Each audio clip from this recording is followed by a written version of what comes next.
ఉత్సవాలు చేయడంతో సరిపోదమ్మా.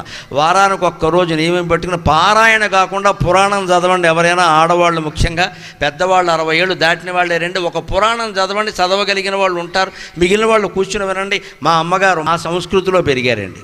వాళ్ళు 3వ తరగతి చదివి మానేసిన మాకు బోల్డ్ కథలు చెప్పారు. ఇవాళ అది లేదు, కానీ ఒకటేమిటంటే పారాయణ చేస్తారు, అది మంచిదే. కానీ దానివల్ల ప్రయోజనం ఏంటి?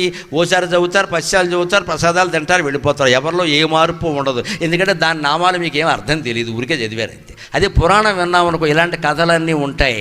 భారత కథ, రామాయణ కథ, రకరకాల కథలు ఉంటాయి. మన కాస్త ఆలోచింపజేస్తాయి. ఓ స్టోరీ విన్నామంటే ఆలోచిస్తాం కదా, అలాంటిదే మన ఇంట్లో జరుగుతుంది కదా, మనం ఎందుకు పట్టించుకోవట్లే అని ఆలోచిస్తాం. పారాయణ చేస్తే ఏం ఆలోచిస్తామండి?